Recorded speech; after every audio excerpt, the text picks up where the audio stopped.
একটা বড় বিষয়ে যখন তর্ক চলতো, মতভেদ চলতো মুসলিম সমাজে, আর ইবনে আব্বাস যদি উপস্থিত থাকতেন, আমরা ইবনে আব্বাসের কথাটা নিতাম না আজকালকার এই টুটকা ফুটকা চার তার কথা নিতাম? সে সাধারণত যদি কোথাও চাঁদ দেখা যায়, কোন মুসলিম সৎ ব্যক্তি চাঁদ দেখে, তাহলে অবশ্যই তাকে এবং তার আশেপাশে যারাই এই সংবাদটি শুনছে তাদের উপর রোজা রাখতে হবে বা তাদেরকে ঈদ করতে হবে, এতে কোনো সন্দেহ নেই। কিন্তু যে বিষয়ের আমাদের আলোচনার বিষয় সেটা হলো এই যে ওই সংবাদটি বা ওই যে স্থানে চাঁদ দেখা দিল, যদি এমন স্থানে যেই স্থানে চাঁদ দেখা যায়নি, এমন স্থান যেই স্থানে কি হয়নি, চাঁদ দেখা যায়নি, এখন ওই সকল লোকেরা এই স্থানের এই লোকের চাঁদ দেখার ভিত্তিতে রোজা বা ঈদ করতে পারে কি পারে না, এটা হলো আমাদের বিষয়। এরকম নয় যে ওই যেই সমাজে যেই দেশে যেই স্থানে চাঁদ দেখা দিয়েছে, আশেপাশে খবর গেছে, ওরা রোজা করতে পারে কি পারে না, ওরা ঈদ করতে পারে কি পারে না, এই বিষয়টা না। বিষয়টা হচ্ছে ওদের উপর তো জরুরি, কিন্তু এমন দেশ, এমন দূর, এত দূরত্ব আছে যে ওইখানকার চাঁদের উদয় হওয়ার সময়ের মধ্যে আর যেই দেশে যেই স্থানে দেখা দিয়েছে সেই স্থানের চাঁদ উদয় হওয়া আর উদয় হওয়ার সময়ের মধ্যে পার্থক্য রয়েছে। কথাটা এখন বুঝা আছে যে এমন স্থান যেই স্থানে চাঁদ দেখা দিয়েছে, এখন ওই চাঁদের দেখার কারণে ওই সকল স্থানে ঈদ হতে পারে কি পারে না। যেই সকল স্থানে চাঁদ দেখা দেয়নি, এই কারণে দেখা দেয়নি যে এই স্থল যেখানে দেখা দিয়েছে সেখানে চাঁদ দেখার বা চাঁদ উদয় হওয়ার যেটা সময়, এর থেকে ওদের সময়টার মধ্যে কি আছে, পার্থক্য আছে, তাই ওরা দেখতে পেল না। এখন ওরা রাখতে পারে কি পারে না, এই কথাটাকে বলা হয় ইখতিলাফুল মাতালে। শরীয়তের পরিভাষায় কি বলা হয়? ইখতিলাফুল মাতালে। মাতলা মানে চন্দ্র উদয় স্থল, আর ইখতিলাফ মানে বিভেদ। তাহলে চন্দ্র উদয় স্থলে যদি বিভেদ থাকে, পার্থক্য থাকে, তাহলে এখন সকলে একসাথে ঈদ বা রোজা করতে পারে কি পারে না। এই বিষয়ে এখানে আর একটি খুবই সংক্ষিপ্ত ভাবে একটি কথা বলে দিই ব্র্যাকেটে। আমরা যখন বলছি যে এক দেশের চাঁদ দেখা আরেক দেশের জন্য, এখানে দেশ বলতে বর্তমান যুগে যে একটা দেশের সীমা হিসাবে একটা দেশ চলে, একটা প্রশাসন চালা হয়, এই দেশকে বোঝানো হচ্ছে না।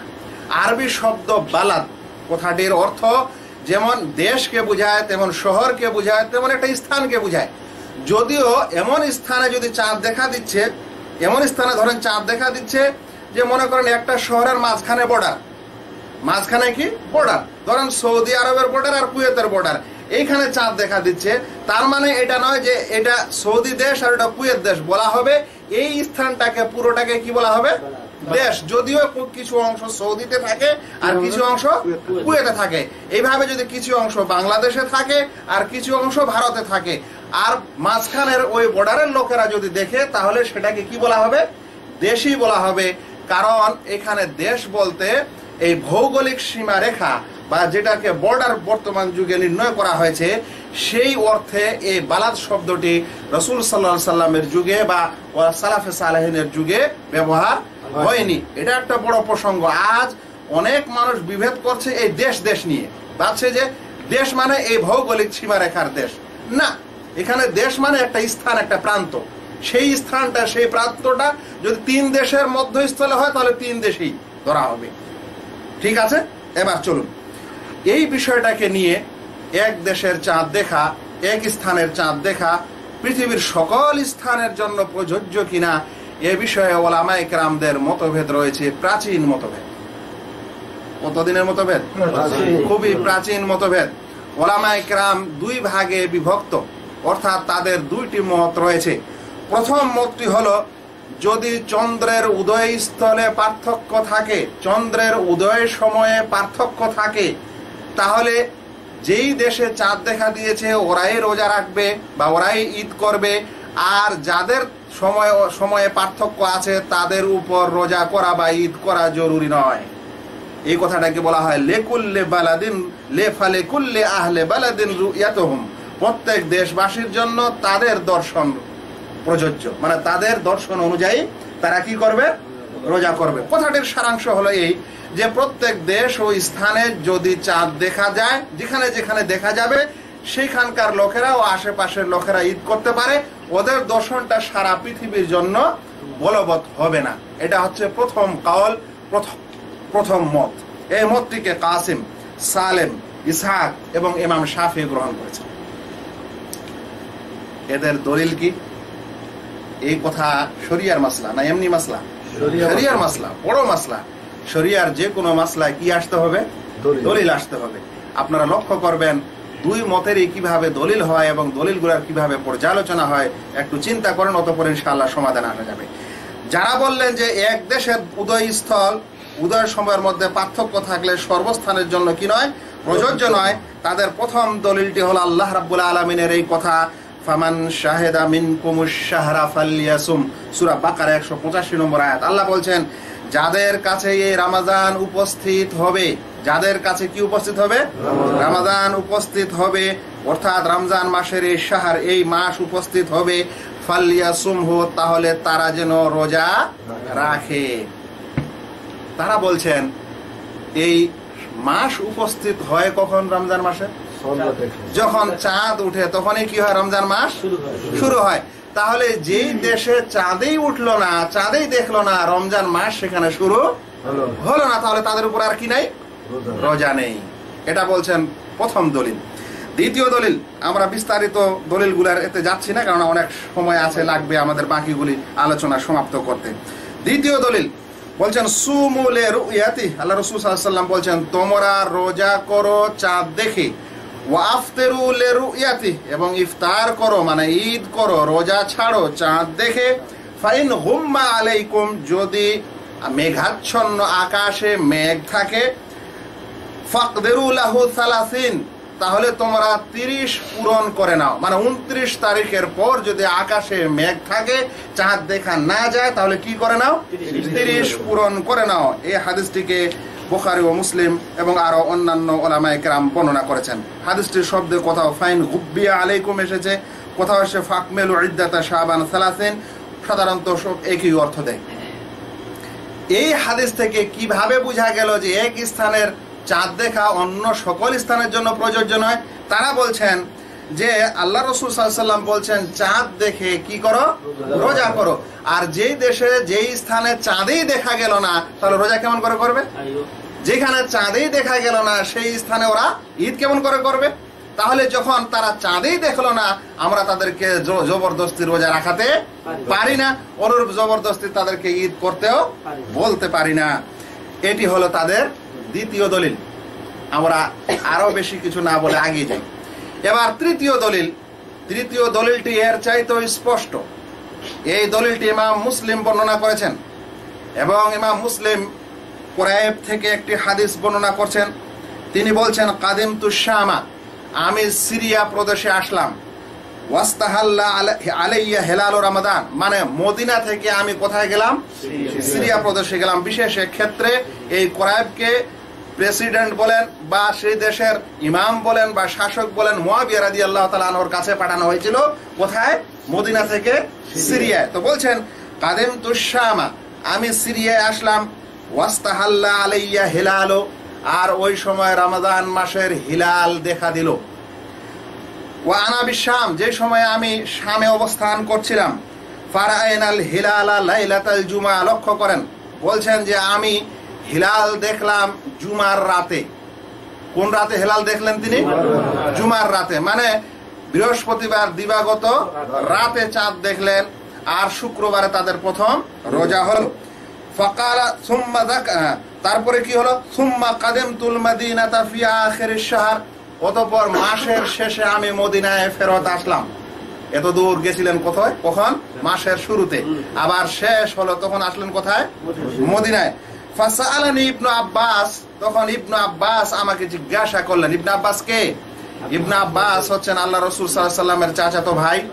ইবনে আব্বাস হচ্ছেন সেই ব্যক্তি যাকে আল্লাহ রাসূল সাল্লাল্লাহু আলাইহি ওয়াসাল্লাম দোয়া দিয়েছিলেন যে আল্লাহ তুমি একে দিনের পণ্ডিত, দিনের জ্ঞানী করো, কোরআনের তাফসীর দাও, তাফসীর এর জ্ঞান দাও।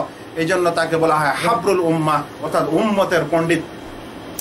সেই ব্যক্তি ইবনে আব্বাস রাদিয়াল্লাহু তাআলা আনহু তাকে জিজ্ঞাসা করলেন, সুম্মা যাকারাল হিলালা, হিলাল এই চাঁদ দেখার সম্পর্কে কথা আসলো।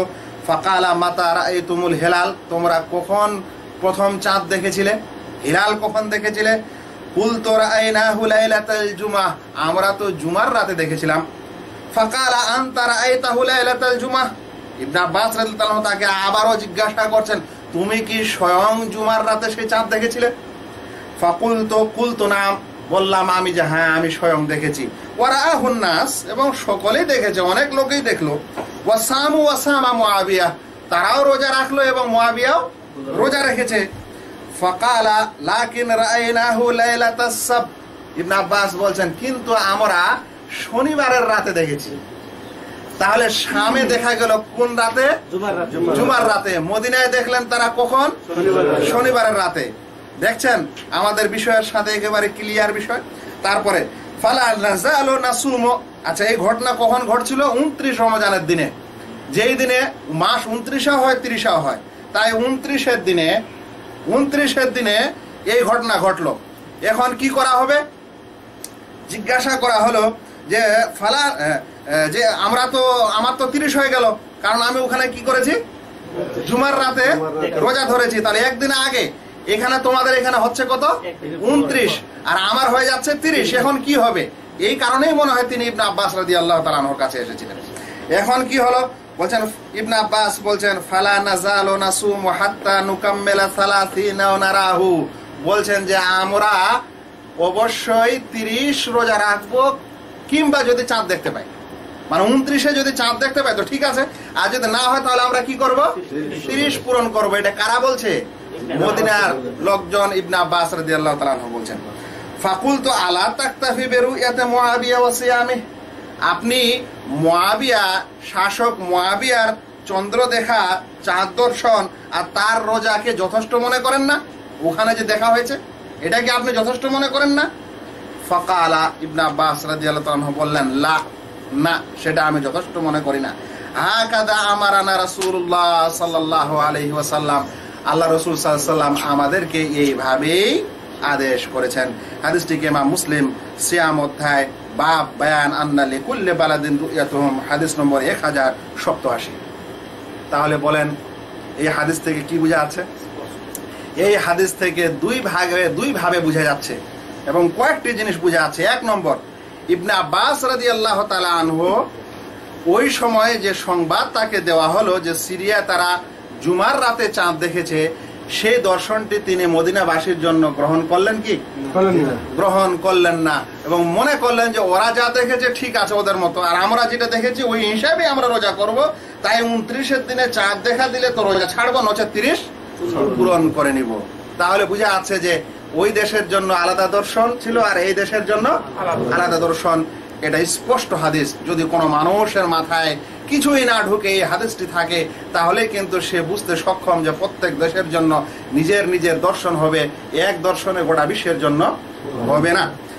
কিন্তু দ্বিতীয় কথা শুনেন, এই যে আমরা মতভেদ করছি, বা কিছু মানুষ মনে করছেন যে সারা বিশ্বে যন্ত্রপাতি আবিষ্কার হয়েছে, তাই ওইখানকার খবর এখানে যাচ্ছে, এখানকার খবর মুহূর্তের মধ্যে চলে যাচ্ছে, তাই আমরা একসঙ্গে রোজা রাখতে পারি বা রোজা রাখতে হবে।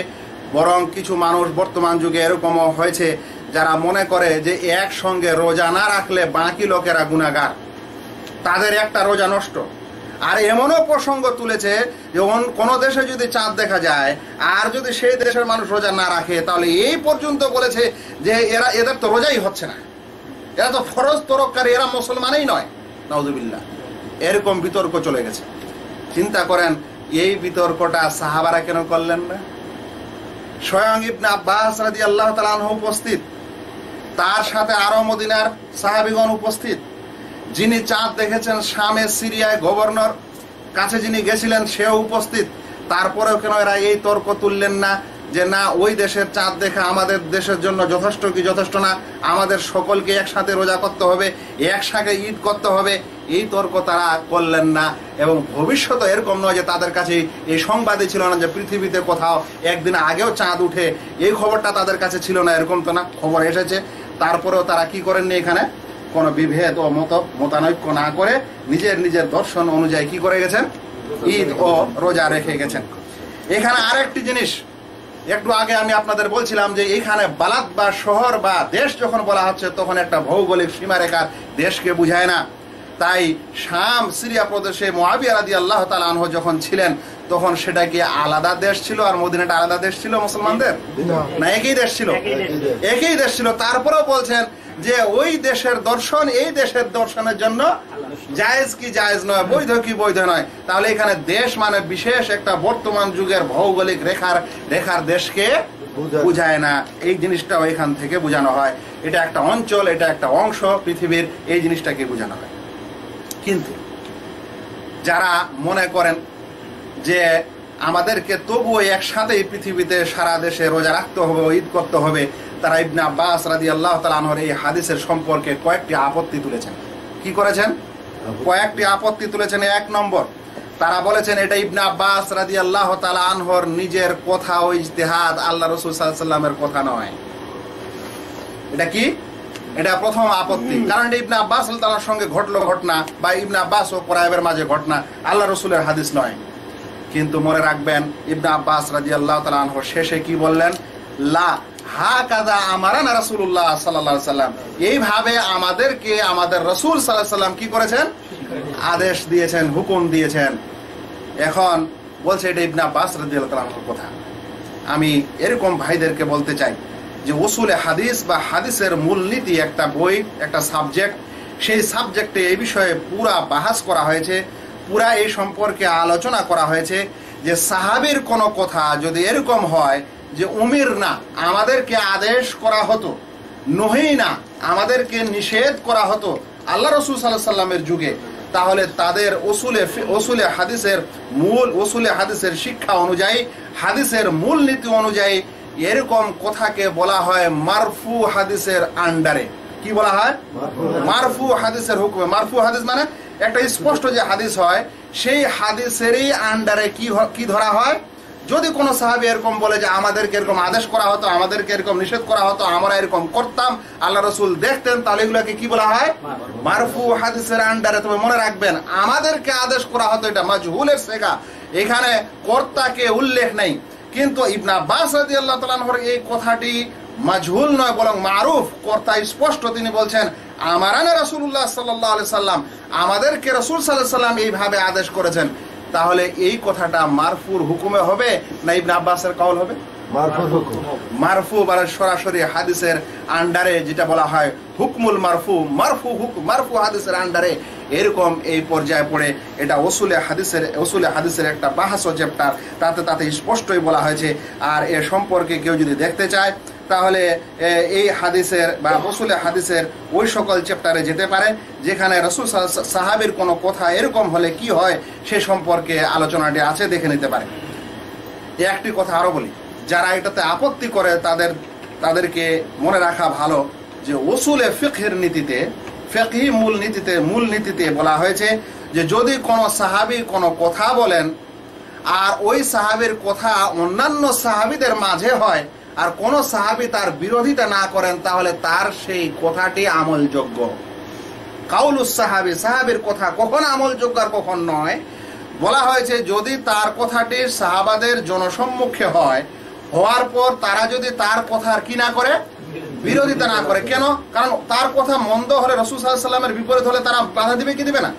বাধা দেওয়া জরুরি। বলছে কেউ যদি বাধা না দেয় তাহলে সেই কাউলটি, সেই কথাটি কি গ্রহণযোগ্য। ইবনে আব্বাস রাদিয়াল্লাহু তাআলা আনহু যখন এই কথা বললেন যে আমরা এইভাবে মানব না যতক্ষণে আমরা 29 রোজা পূরণ না করি বা চাঁদ না দেখতে পাই, বলেন তো যদি তার কথাটা ফয়সালাটা যদি রাসূল সাল্লাল্লাহু আলাইহি ওয়াসাল্লামের ফয়সালার বিপরীত হতো তাহলে তারা নিষেধ করতেন না? অবশ্যই। তাহলে এই নীতি তো এই হাদিসটি মারফু হাদিস অর্থাৎ গ্রহণীয়। অতঃপর কিছু মানুষ যারা প্রশ্ন তুলেছে যেটা ইবনে আব্বাস রাদিয়াল্লাহু তাআলা আনহুর কওল, আপনারা যদি আজ যদি পৃথিবীতে ইবনে আব্বাস রাদিয়াল্লাহু তাআলা আনহু বেঁচে থাকতেন, আল্লাহ রাসূল সাল্লাল্লাহু আলাইহি ওয়াসাল্লামের খাদেম, আল্লাহ রাসূল সাল্লাল্লাহু আলাইহি ওয়াসাল্লামের দোয়া প্রাপ্ত ব্যক্তি, পৃথিবীর শ্রেষ্ঠ মুফাসসির এবং ইসলামের হাবরুল উম্মাহ, উম্মতের পণ্ডিত, বলেন তো তার কথাটা এরকম একটা বড় বিষয়ে যখন তর্ক চলতো, মতভেদ চলতো মুসলিম সমাজে, আর ইবনে আব্বাস যদি উপস্থিত থাকতেন, আমরা ইবনে আব্বাসের কথাটা নিতাম না আজকালকার এই চুটকা ফুটকা যার তার কথা নিতাম? ইবনে আব্বাসের সে এক বাক্যে পৃথিবীর মুসলিম স্বীকার করতে বাধ্য যে ইবনে আব্বাস রাদিয়াল্লাহু তাআলা আনহুর কথা নিতে বাধ্য। আমরা বাধ্য না হলেও কি করতে পারি?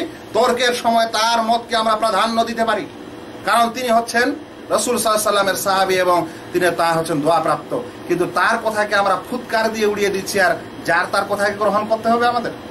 এটা কি ধরনের বিবেচনা হচ্ছে? চলুন, আমরা বলছিলাম যে এটা ছিল এই মতের কত নম্বর দলিল? তৃতীয় নম্বর দলিল। এবার চতুর্থ নম্বর দলিল, যেটা বিবেকের দলিল। বিবেকের কোন জিনিস দলিল হয় না, দলিলকে সহায়ককারী একটি বিষয় হয়। বিবেক কি বলে? বিবেক এটা অবশ্যই বলে যে পৃথিবীর সকল স্থানে চাঁদ একসাথে দেখা যায় না। দেখা যায় কি? পৃথিবীর সকল স্থানে চাঁদ একসাথে দেখা যায় না। আর এই কারণে প্রত্যেক মুসলমান একসাথে রোজা শুরু করতে পারে কি? যখন বাংলাদেশের মানুষ সাহারি খায়, বা বলতে পারেন তাদের ওখানে যখন মাগরিব হয়, তখন সৌদি আরব বা মধ্যপ্রাচ্যে কি মাগরিব হয়? তাহলে ওই সময় যখন তাদের ইফতার করে, তখন কি মধ্যপ্রাচ্যের মানুষগুলো ইফতার করতে পারে?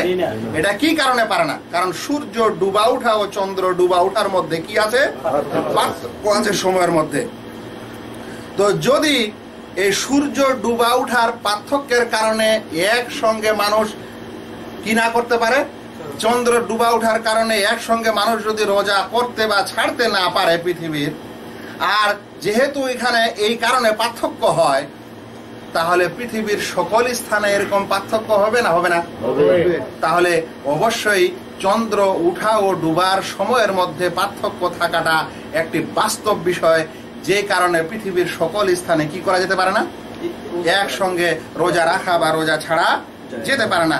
তাই প্রত্যেক মানুষ একসাথে রোজা শুরু করবে মাসের বা শেষ করবে, সেটা তো কি হতে পারে? পার্থক্য হতে পারে। দৈনন্দিন সময়ে যদি পার্থক্য হয়, তাহলে মাসিক সময়ে পার্থক্য হবে না? অর্থাৎ দৈনন্দিন রোজা রাখা, ইফতার করাতে যদি পার্থক্য হয় পৃথিবীর সকল মানুষের, তাহলে মাসের শেষে ঈদ করাতে পার্থক্য হওয়া বাস্তব না বাস্তব? বাস্তব, পার্থক্য হতে পারে। আর যখন পার্থক্য হতে পারে, তখন পার্থক্য করেই মানুষ ঈদ করবে। এটাই বিবেক বলে। শেষের একটি কথা বলি, যে ওলামায়ে কেরাম, বিশেষ করে মুহাদ্দিসিনে কেরাম যখন এই হাদিস সংকলন করেছেন আর এই হাদিসগুলিকে লিখেছেন, তখন তারা একটি অনুচ্ছেদ নির্ণয় করেন, অনুচ্ছেদ। আর ওই অনুচ্ছেদে কি করেন? হাদিসগুলো নিয়ে আসেন। ওই সকল অনুচ্ছেদ প্রমাণ করে যে মুহাদ্দিসিনে কেরামরা কি বুঝেছিলেন বিষয়টা কি, এই হাদিসটা থেকে তারা কি বুঝতেন।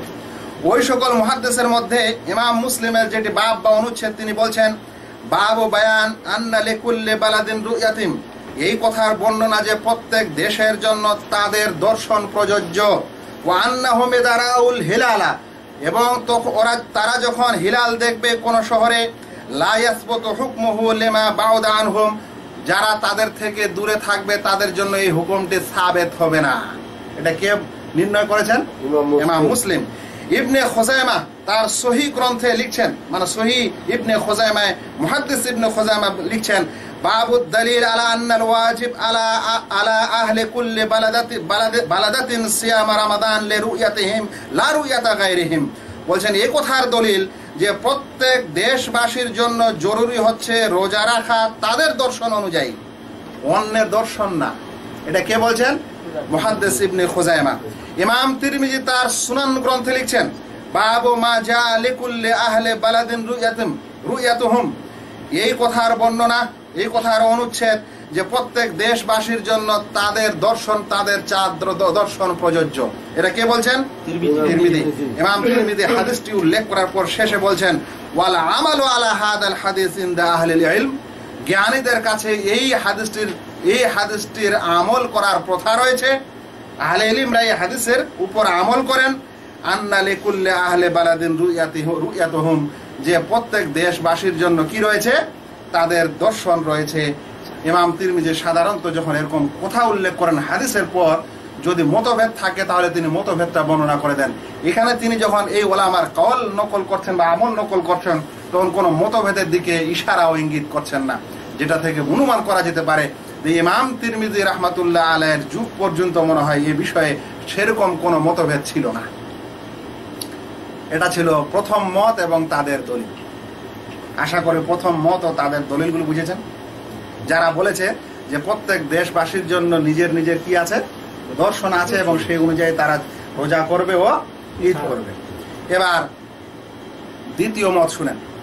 দ্বিতীয় মতে বলা হয়েছে যে পৃথিবীর কোন এক স্থানের চাঁদ দেখাটি পৃথিবীর সকল দেশের এবং দেশবাসীর জন্য রোজা করা ও ঈদ রাখার জন্য জরুরি হবে। এক জায়গায় দেখলে কি হবে, পৃথিবীর সকল দেশের জন্য এবং দেশবাসীর জন্য কি করা হবে, জরুরি হয়ে যাবে। এই মতটি কিন্তু অধিকাংশ ওলামার মত। এই মতটি কার মত? অধিকাংশ ওলামার মত।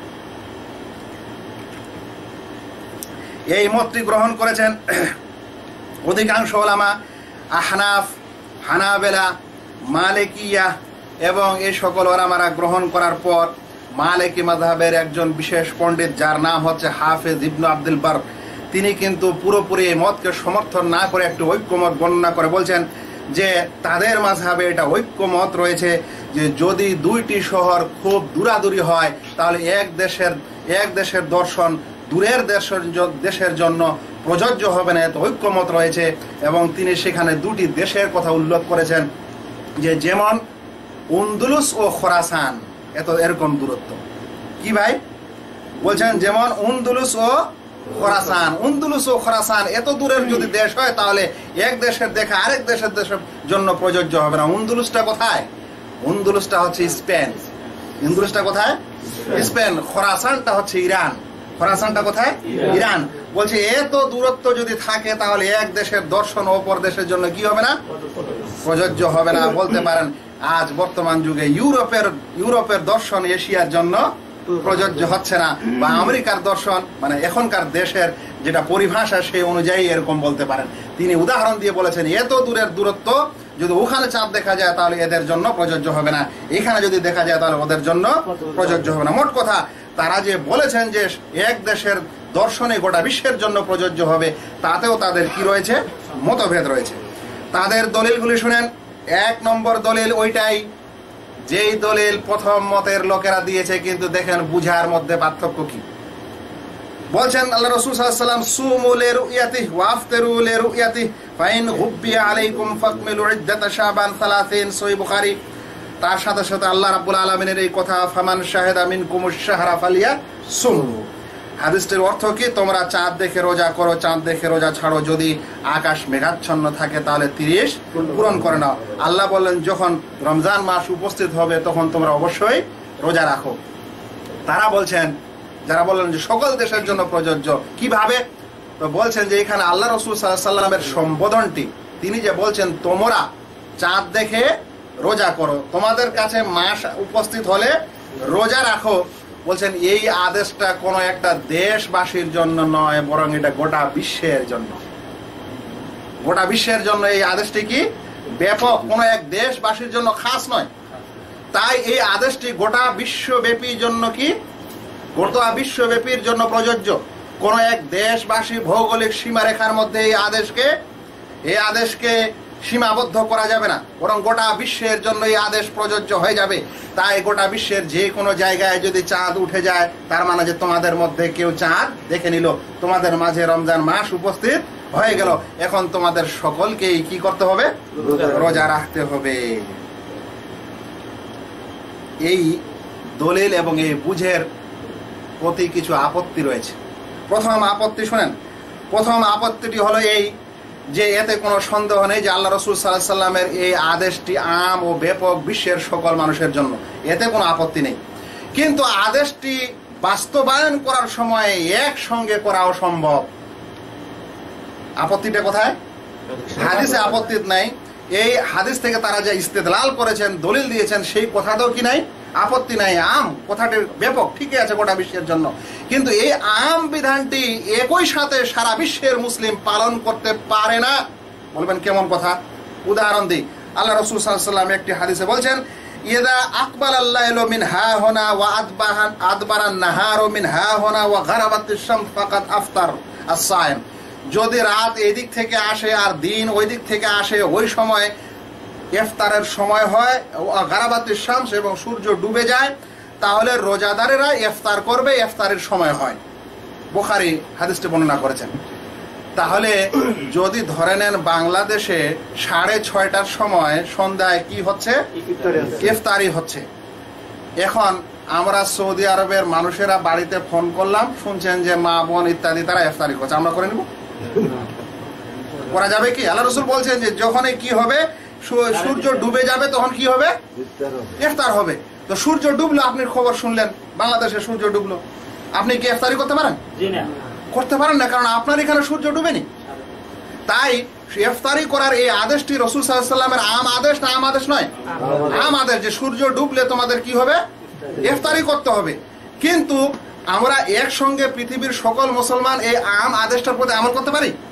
আমল করতে পারছি না, কারণ অনেক স্থানে সূর্য ডুবছে, অনেক স্থানে সূর্য এখনো ডুবেনি। তাই চাঁদ দেখলে তোমরা রোজা শুরু করো বা ঈদ করো, যদিও এই আদেশটি আম, কিন্তু যেহেতু একই টাইমে সারা বিশ্বে চাঁদ দেখা যাচ্ছে না, আর সেই সময় এই কারণে কি হচ্ছে না, একই সাথে আমরা ঈদও করতে পারছি না। আশা করি আপত্তিটা বুঝেছেন, যে তাদের দলিলটাও ঠিক, তাদের কথাটাও ঠিক, কিন্তু ওই হাদিসটার উপর সরাসরি আমল করা একসাথে যাচ্ছে না। যেমন আল্লাহ রাসূল সাল্লাল্লাহু আলাইহি ওয়াসাল্লামের আরো অন্যান্য বিধান, সকল বিধান যার সময়টা সূর্য বা চন্দ্রের সাথে আছে, যে সূর্য উঠলে ফজর হচ্ছে, মধ্য আকাশে আসলে এই হচ্ছে, ডুবলে এই হচ্ছে, এই আদেশগুলো তো সব আম, সবারই জন্য। যেমন জোহরের সময় মধ্য আকাশ থেকে সূর্য ঢলে গেলে কি হবে, জোহরের নামাজ সময় হবে। এটা তো সারা বিশ্বের লোকের জন্য আম কথা, কিন্তু একসঙ্গে আমরা সকলে জোহরের নামাজ পড়তে পারবো? কারণ সব জায়গায় তো সূর্য এখনো মধ্য আকাশ থেকে ঢলেনি। তাই চাঁদ দেখে রোজা করো, এই আদেশটা আম বটে, কিন্তু তা বাস্তবায়ন করার সময় কি করা যাচ্ছে না, একসাথে করা যাচ্ছে না। তাই আমরা একসাথে রোজাও করতে পারছি না, আর একসাথে ঈদও করা যাচ্ছে না। এবার শুনেন, যারা মনে করলেন যে কোথাও এক জায়গায় যদি চাঁদ দেখা যায় তাহলে বিশ্বের সকলকেই রোজা করা জরুরি হয়ে যাবে বা ঈদ করা জরুরি হয়ে যাবে, কম করে হলে মুস্তাহাব হবে, তাদেরকে আমরা এই কথা বলবো যে ভাই, এই জিনিসটি কি আমাদের সালাফে সালেহিন, বিশেষ করে খোলাফায়ে রাশিদিন এবং তারপরের যুগের ইমাম ও আইম্মাগণ এরকম বুঝেছিলেন যেরকম আপনারা বুঝছেন? এটা বড় প্রশ্ন। যে এক জায়গায় পৃথিবীর কোথাও চাঁদ দেখা গেলে দুনিয়ার ওই সকল জায়গায়কেও কি করতে হবে, ঈদ করতে হবে বা রোজা করতে হবে, যাদের সময়ের সাথে ওদের সময়ের পার্থক্য রয়েছে। তারপরেও এরকম ডাইরেক্টলি কি আমাদের খোলাফায়ে রাশিদিনগণ, সালাফে সালেহিনগণ বুঝেছিলেন, সাহাবায়ে কেরামগণ বুঝেছিলেন? আমরা বলবো বুঝেনি। আমরা বলবো যে তারা এরকম বুঝেননি দলিলটি, এইরকম তারা দলিলটি নেননি। শুনেন, সেই কারণে কোন খলিফার যুগে যখন খলিফা মদিনায় কিংবা শামে কোথাও, যেমন একটু আগে হাদিসে শুনলেন মুআবিয়া রাদিয়াল্লাহু তাআলা আনহু শামের গভর্নর, তার ওখানে চাঁদ উঠেছে, তিনি কি সংবাদ পাঠালেন বিশ্বের সব জায়গায় যেখানে তার খেলাফত ছিল যে চাঁদ উঠেছে, এখন সবাইকে একসাথে কি করতে হবে, রোজা করতে হবে? তিনি করলেন এরকম কথা, এরকম কাজ? অনুরূপ রাসূল সাল্লাল্লাহু আলাইহি ওয়াসাল্লামের যুগেও কি এরকম হয়েছিল যে চাঁদ উঠলে তিনি মদিনার বাইরে যতদূর পর্যন্ত ইসলাম গেছিল সকল জায়গায় সংবাদ দিতেন? খোলাফায়ে রাশিদিনরা দিতেন এইভাবে। যখন খেলাফত মদিনায় ছিল রাজধানী, তখন তিনারা মদিনা ছেড়ে বাইরে সংবাদটাও পৌঁছাতে হবে, ঈদ হবে বা আজ রোজা শুরু হবে, এই সংবাদ তারা নিজের খেলাফতের সমস্ত স্থানে পৌঁছাতেন। তাহলে তারা এরকম মনে করতেন না, কিন্তু আমরা মনে করছি। আর যারা আমরা মনে করছি তারা সালাফে সালেহিনের এই নিয়মের বিপরীত করছি। শুনেন, এ সম্পর্কে ইমাম সুবকি একজন বড় লেখক, তিনি তার একটি বই আল ইলম আল মানশুর ফি ইসবাতিশ শুহুর, এই বইতে লিখছেন লিআন্না উমর ইবনুল খাত্তাব ওয়া সাইরুল খুলাফা আর রাশিদিন, বলছেন কারণ উমর বিন খাত্তাব এবং সকল খোলাফায়ে রাশিদিন লাম ইউনকাল আন্নাহুম কানু ইয়ারাউল হিলালা, তাদের থেকে এটা প্রমাণিত নয় যে যখন তারা রমজান মাসের হিলাল দেখতেন, প্রথম তারিখের চাঁদ দেখতেন, ইয়াকতুবুন ইলাল আফাক, তাহলে তারা দেশের সমস্ত প্রান্তে চিঠি লিখতেন, ওয়ালাউ কানা লাযিমান লাহুম, যদি তাদের জন্য এরকম করাটা লাজেম হতো, জরুরি হতো, তাহলে তারা অবশ্যই চিঠি লিখে দেশের বিভিন্ন প্রান্তে জানিয়ে দিতেন। লা কাতাবু ইলাইহিম লিইনায়াতিহিম বিউমুরিদ্দিন, কারণ দ্বীনি বিষয়ে তারা অবশ্যই যত্নশীল ছিলেন, কিন্তু তারা এরকম করেননি। তো আজ আমরা যে প্রচেষ্টায় নেমেছি কিছু মানুষ যে একসাথে ঈদ করতেই হবে আর রোজা করতে হবে, খোলাফায়ে রাশেদিনদের সুন্নত কি? তারপরে আইম্মাদের সুন্নত কি? তারা কি এরকম করতেন? যদি না করতেন তাহলে স্বয়ং আমাদের এরকম প্রচেষ্টাটাও প্রশ্নবিদ্ধ প্রচেষ্টা। তারপরে শুনেন, এটা ছিল তাদের প্রথম দলিল এবং তাই সেই দলিলের খণ্ডন ও পর্যালোচনা। তাদের দ্বিতীয় দলিল শুনেন। তাদের দ্বিতীয় দলিল হচ্ছে ইবনে উমর রাদিয়াল্লাহু তাআলা আনহু বলছেন, তারা আন-নাসু আল হিলালা ফা আখবারতু রাসূলুল্লাহ সাল্লাল্লাহু আলাইহি ওয়াসাল্লাম, লোকেরা হিলাল দেখা দেখি করে, অতঃপর আমি রাসূল সাল্লাল্লাহু আলাইহি ওয়াসাল্লামকে খবর দিলাম যে আন্নী রাআইতু, আমি হিলাল দেখেছি আল্লাহ রাসূল। দেখেন, এরকম হতে পারে যে একটা শহরের মধ্যে সকলে দেখছে কিন্তু সকলে না দেখে এক দুইজন চাঁদ দেখতে পাচ্ছে, বাকি পায় না। ইবনে উমর রাদিয়াল্লাহু তাআলা বলছেন, আমি দেখলাম। ফাসামা ওয়া আমারান নাসু বিসিয়ামি, তখন আল্লাহ রাসূল নিজে রোজা রাখলেন এবং লোকদেরকে রোজা রাখার আদেশ করলেন। আবু দাউদের হাদিস 2342 নম্বর। এরকম আরেকটি হাদিস এসেছে, একজন বেদুইন আল্লাহ রাসূল সাল্লাল্লাহু আলাইহি ওয়াসাল্লামের কাছে আসলেন বাইরে থেকে শহরে। তারপরে বলছেন, ইন্নী রাআইতুল হিলাল, আল্লাহ রাসূল আমি হিলাল দেখলাম। তখন আল্লাহ রাসূল তাকে বলছেন, আতাশহাদু আল্লা ইলাহা ইল্লাল্লাহ, তুমি সাক্ষী দাও যে আমি আল্লাহ ছাড়া কোনো সত্য উপাস্য নেই? সে বলল, হ্যাঁ আমি এটা সাক্ষী দিই। আল্লাহ রাসূল আরো জিজ্ঞাসা করলেন যে তুমি সাক্ষী দাও যে আন্না মুহাম্মাদান রাসূলুল্লাহ, আন্না মুহাম্মাদান রাসূলুল্লাহ, যে মুহাম্মদ আল্লাহর রাসূল, এটাও কি তুমি সাক্ষী দাও? সে বলল, হ্যাঁ আল্লাহ রাসূল আমি এটাও সাক্ষী দিই, মানে আমি মুসলিম। তখন আল্লাহ রাসূল কালা ইয়া বেলাল, আল্লাহ রাসূল বললেন, হে বেলাল, আযদিন ফিন নাস ফালিয়াসুমু গাদান, লোকদের মাঝে সংবাদ দিয়ে দাও যেন আগামীকাল রোজা রাখে। এই হাদিসটিকে আবু দাউদ সাওম অধ্যায় 2340 নম্বর এবং ইত্যাদি হাদিসে বর্ণনা হয়েছে। এই হাদিস থেকে তারা দলিল দিচ্ছে যে একজন দেখলে গোটা বিশ্বের সকলকে রোজা রাখা বা রোজা ছাড়া জরুরি হয়ে যাবে। বলছে কিভাবে? বলছে কারণ আল্লাহ রাসূল সাল্লাল্লাহু আলাইহি সাল্লাম একজন ব্যক্তির সংবাদ শুনে কি করলেন? রোজা রাখলেন এবং রোজা রাখার আদেশ করলেন। তাই বিশ্বের বিভিন্ন প্রান্তে যদি চাঁদ নাও দেখা যায়, সংবাদটি চলে আসে, তাহলে কি হয়ে যাবে? সকলকে রোজা রাখতে হবে। এটা হলো এই হাদিস থেকে তাদের দলিল। এই হাদিসের কিছু পর্যালোচনা শুনেন, কিছু আপত্তি শুনেন। 1 নম্বর, ওলামায়ে কেরাম এই দুটি হাদিস যেই চ্যাপ্টারে নিয়ে এসেছেন এবং এ থেকে যা বর্ণনা দিয়েছেন সেটি হলো এই যে রোজা শুরু হতে পারে একজন ব্যক্তির সাক্ষীর মাধ্যমে। কিসের চ্যাপ্টারে নিয়ে এসেছেন? রোজা শুরু করা যেতে পারে একজন সৎ মুসলিমের সাক্ষীর মাধ্যমে।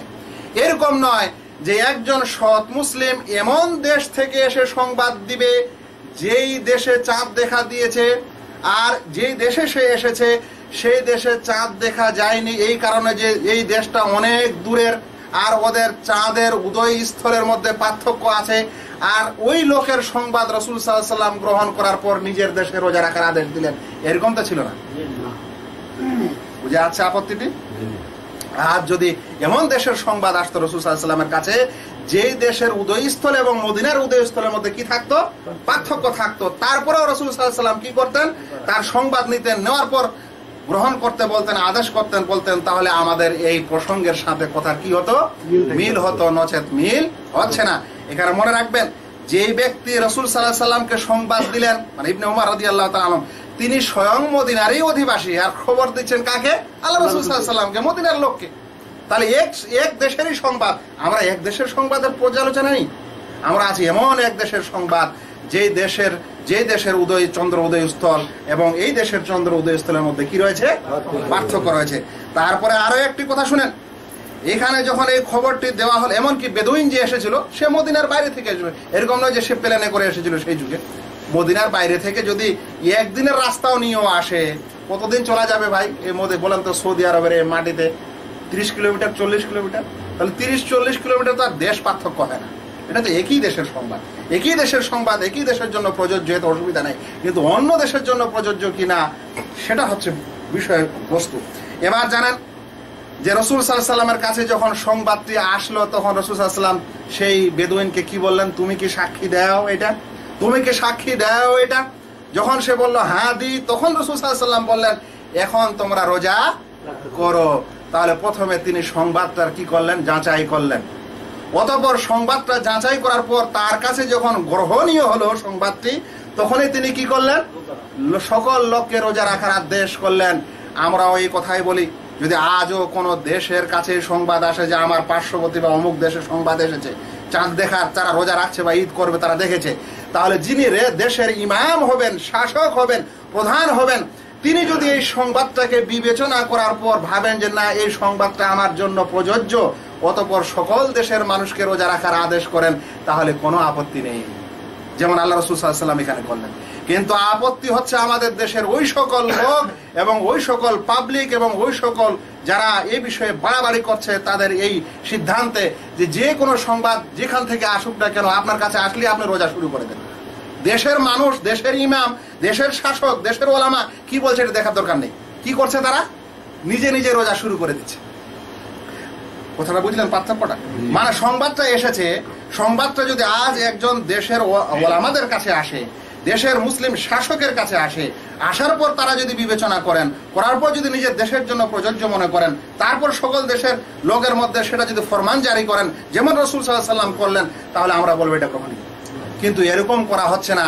সংবাদ শুনলেন যে সৌদি আরবে চাঁদ দেখা গেছে, এখন কিছু মানুষ, একই গ্রামের মধ্যে কিছু মানুষ সৌদি আরবের সাথে রোজা শুরু করে দিল। ওরা কোনো ওলামার সিদ্ধান্ত নিল না, ওরা দেশের ইমাম ও শাসকেরও সিদ্ধান্ত নিল না। বিক্ষিপ্ত ভাবে এরকম রোজা যখন হচ্ছে, তখন একটি দেশ নয়, একটি শহর নয়, বরং একটি বাড়িতেও 3 ধরনের রোজাদার দেখা দিচ্ছে, যার অনিষ্টতা আমরা একটু পরে আলোচনা করবো ইনশাআল্লাহ। আশা করি এই দলিলটি বুঝেছেন। যারা এরকম বিক্ষিপ্ত আকারে রোজা শুরু করে বা ঈদ করতে চায়, তাদের জন্য প্রিয় নবী মুহাম্মদ মুস্তাফা সাল্লাল্লাহু আলাইহি সাল্লামের এই হাদিস জেনে রাখা উচিত। তিনি বলছেন, আস-সাওমু ইয়াওমা তাসুমুন, রোজা সেই দিন যেদিন লোকেরা সকলে রোজা রাখে। রোজা সেই দিন যেদিন লোকেরা সকলে রোজা রাখে। ওয়াল ফিত্রু ইয়াওমা তুফতিরুন, আর ঈদ সেই দিন যেদিন লোকেরা সকলে ঈদ করে। ওয়াল আদহা ইয়াওমা তাদহাউন, আর কুরবানি সেই দিন যেদিন লোকেরা সকলে কুরবানি করে। এই কথাটার অর্থ কি? হাদিসটি ইমাম তিরমিজি, আবু দাউদ, বাইহাকি বর্ণনা করেছেন এবং শাইখ আলবানী সহিহ বলেছেন। এই কথাটার অর্থ কি? মানে রোজা, ঈদ ও কুরবানি এটা হচ্ছে একটা একতাবদ্ধ আকারে আমল করার ইবাদত, এমন ইবাদত যেটা সংঘবদ্ধ সকলে মিলে করতে হবে, বিক্ষিপ্ত আকারে করা যাবে না। তাই কোথাও যদি সংবাদ পাওয়া যায়, শোনাও যায় যে ওই দেশে চাঁদ দেখা দিয়েছে, আপনি একজন পাবলিক বিক্ষিপ্ত ভাবে একাই একাই এ রোজা এবং ঈদ করতে পারেন না, কারণ অবশ্যই সেই সংবাদটির যাচাই হতে হবে। দেশের ইমাম ও শাসক ওলামা যদি সেটাকে গ্রহণ করেন, তাহলে আপনি গ্রহণ করবেন, নচেত বিক্ষিপ্ত আকারে এরকম করতে পারেন না। এই হাদিস এটি প্রমাণ করে। তাদের তৃতীয় দলিল হচ্ছে যে একসঙ্গে রোজা করা ও ঈদ করা হচ্ছে ঐক্যবদ্ধতার পরিচয়। কিসের পরিচয়? ঐক্যবদ্ধতার পরিচয়। বা বলতে পারেন যে মুসলিম উম্মাহ একতাবদ্ধ হবে যদি একসাথে রোজা করে ও কি করে, ঈদ করে, বলে যে একতার প্রতীক এবং এর মাধ্যমে মুসলিম উম্মাহ এক হতে পারে। আমরা বলবো যে প্রথমত এটা দলিল না, এটা হাদিস না কোরআন, এরকম তো কিছু না, এটা একটা অনুমান। এটা হতেও পারে আবার নাও পারে। দ্বিতীয় কথা, ঐক্য বলতে কি বোঝায় এবং ঐক্য কিসের উপরে হতে হবে, এটা হচ্ছে দ্বিতীয় প্রশ্ন। ঐক্য কিসের উপরে হতে হবে, ঐক্য আসলে কি? সত্যিকারে ঐক্য হচ্ছে তাওহীদের উপর ঐক্য, যেই তাওহীদের কারণে আল্লাহ রাব্বুল আলামিন আকাশ ও জমিন এবং সমস্ত রাসূলগণকে প্রেরণ করেছিলেন, যে পৃথিবীর সকল মানুষ যেন আল্লাহ ব্যতীত অন্যের ইবাদত না করে। তাই সত্যিকারে যদি মুসলিম ঐক্য হতে হয়, তাহলে এর উপর হতে হবে। এটাই হচ্ছে আসল ঐক্য। আর মনে রাখবেন, আসল ঐক্য হচ্ছে কিতাবুল্লাহ এবং সুন্নাত রাসূলুল্লাহ সাল্লাল্লাহু আলাইহি ওয়াসাল্লামের প্রতি, সহিহ সুন্নতের প্রতি আমল করার ঐক্য। এটা হচ্ছে আসল ঐক্য। কিন্তু বলেন তো, যদি সারা বিশ্বের মানুষেরা একসাথে রোজা করেও নেয় এই বছর ধরেন, বা ঈদ করেও নেয়, তাহলে বলেন তো পৃথিবীর মুসলিমরা শিরক সকলে ছেড়ে দিবে? পৃথিবীর মুসলিমরা সকলে বিদআত ছেড়ে এক হবে? শিরক ছেড়ে এক হবে? যতগুলা দল আবিষ্কার হয়েছে, ফেরকা আবিষ্কার হয়েছে, সকল ফেরকা নষ্ট হওয়ার পর একটি ফেরকায় আবদ্ধ হবে? যতগুলো দেশে বিভক্ত হয়েছে, দেশের শাসকরা তাদের ভৌগোলিক সীমারেখা ছেড়ে এক দেশে পরিণত হবে? তাহলে এটা কিসের ঐক্য? তাহলে সেটা ঐক্যর আহ্বান মাত্র, কিন্তু আসলে ঐক্য হওয়ার সিস্টেম এটা নয়, না আসল ঐক্য এটা নয়। এবং এটাও মনে রাখবেন যে সত্যিকারে একসাথে রোজা করা ও ঈদ করাতে ঐক্য, ইসলামিক ঐক্য নেই। কারণ কি? কারণ হচ্ছে পৃথিবীর সকল মুসলিম রোজা শুরু করাতে পার্থক্য রাখে না, রাখে না? প্রত্যেক দেশ এবং তাদের সময় অনুযায়ী পার্থক্য আছে কি নাই? যেমন একটু আগে শুনলেন, বারবারই শুনছি এই কথা।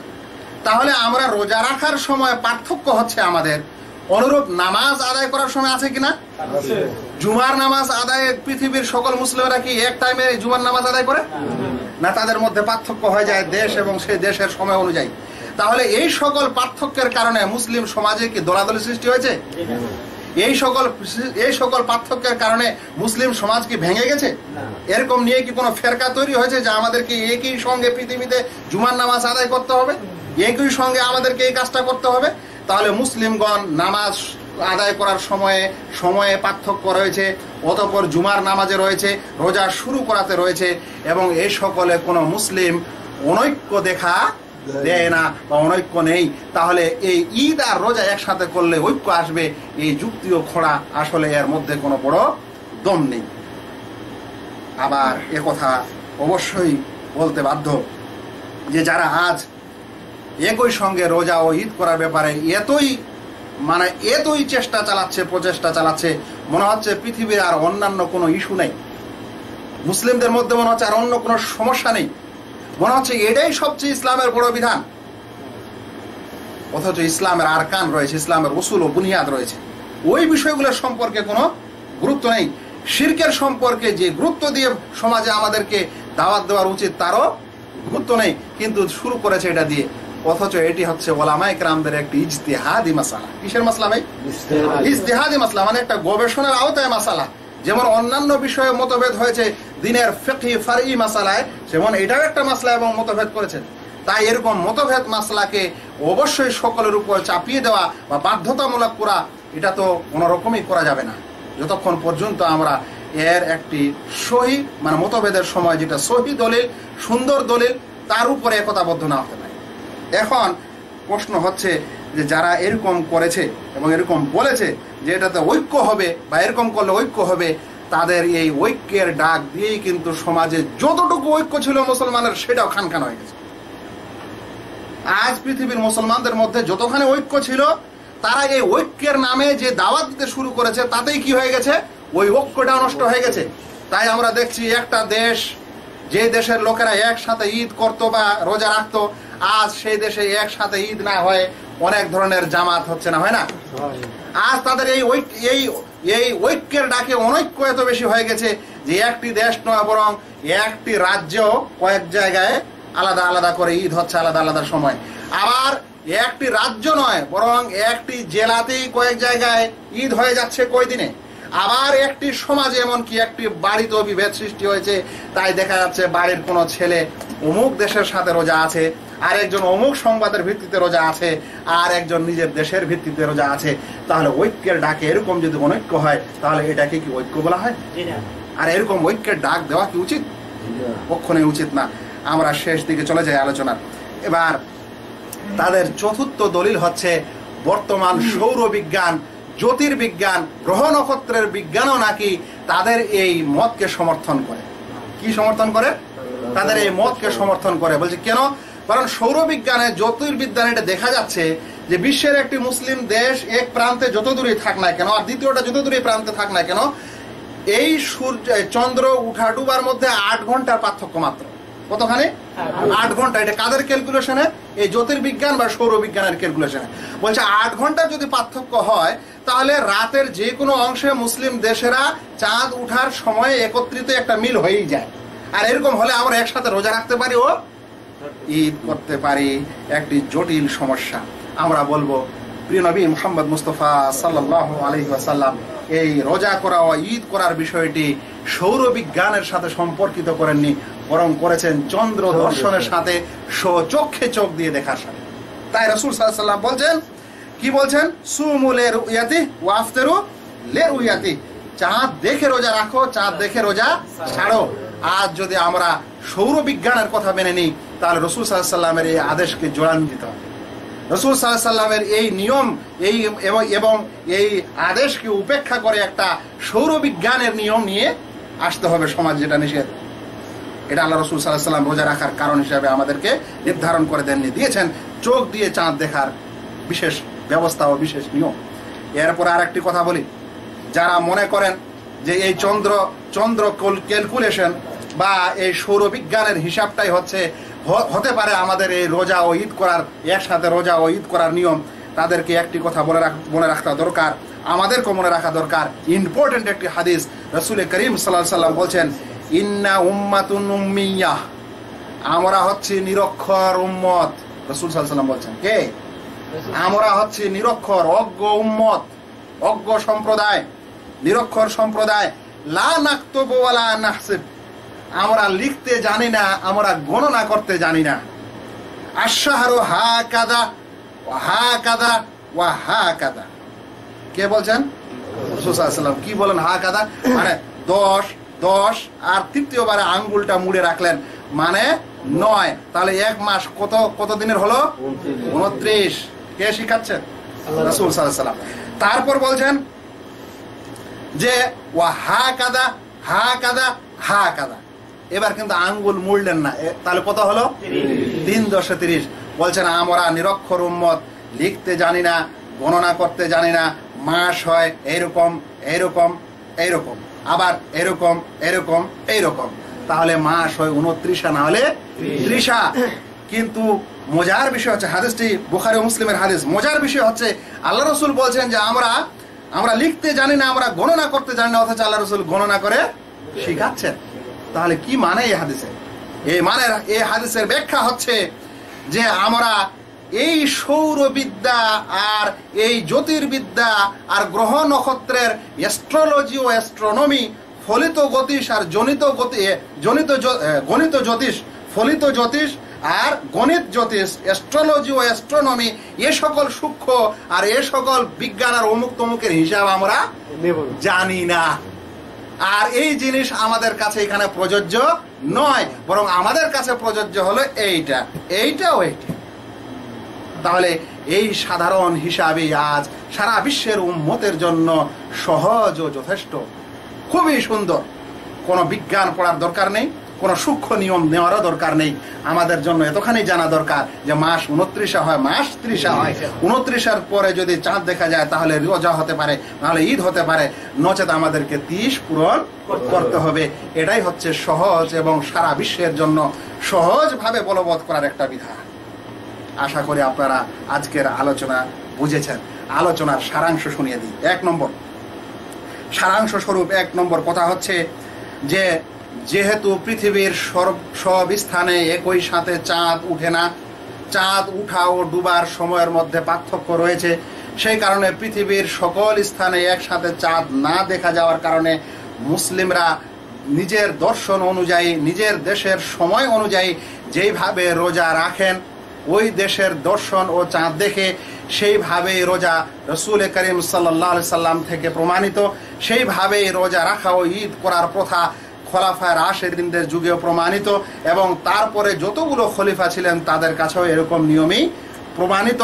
তাই এরকম নিয়মেই আমাদেরকে রোজা রাখতে হবে ও ঈদ করতে হবে।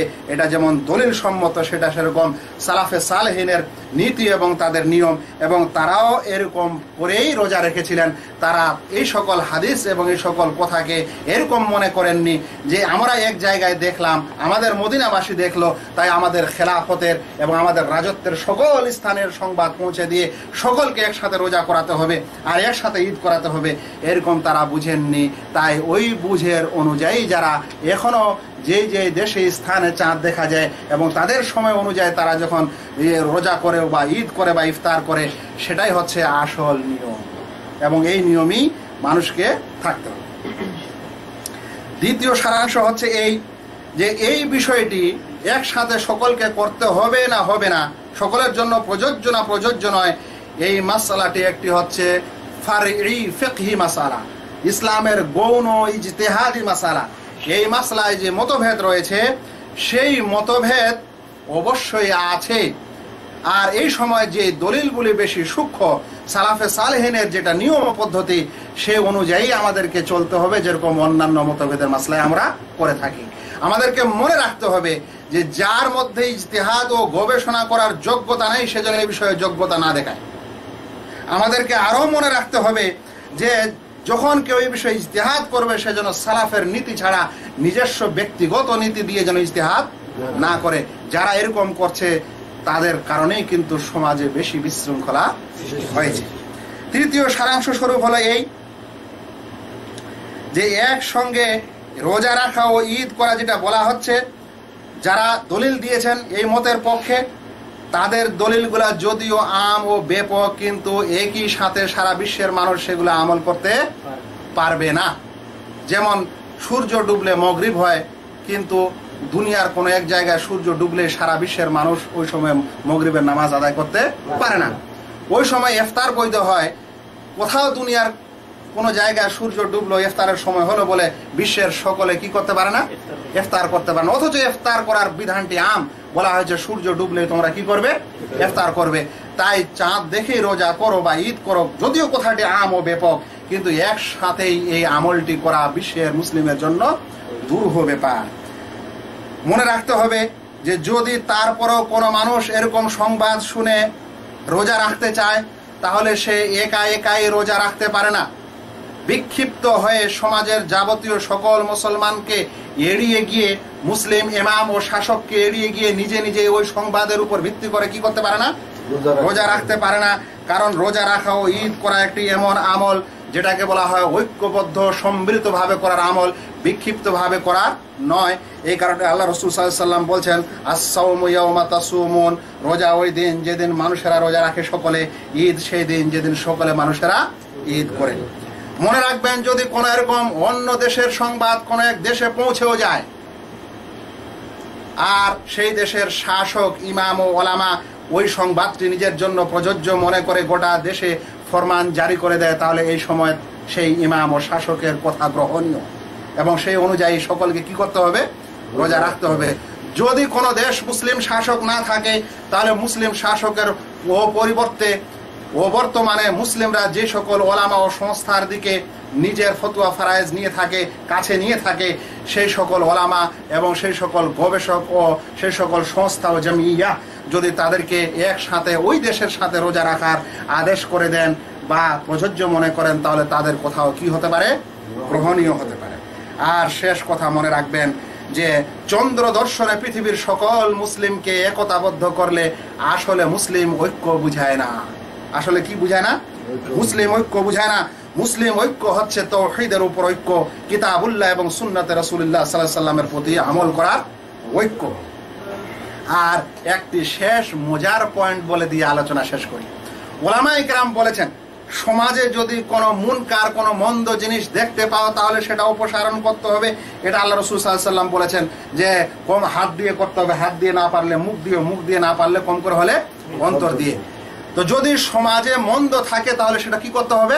অপসারণ করতে হবে। এরকম 3 নিয়মে। কিন্তু কথা হলো যে আপনি অপসারণ করতেই পারেন না যদি সমাজের সেই কাজটি মন্দ না হয়। কি না হয়? মন্দ না হয়। তাহলে আপনি এটা অপসারণ করতে পারেন? আমাদেরকে ওই মন্দ কাজ অপসারণ করতে হবে যেটা শরিয়ার দৃষ্টিতে কি মন্দ। আজ পৃথিবীর মানুষেরা নিজের নিজের দেশ ও সময় অনুযায়ী চাঁদ দেখে যখন রোজা করছেন ও ঈদ করছেন, এই প্রথাটা কি মন্দ প্রথা? যদি মন্দ প্রথা নয়, তাহলে আমাদের অপসারণ করার চেষ্টা করার প্রয়োজন নেই।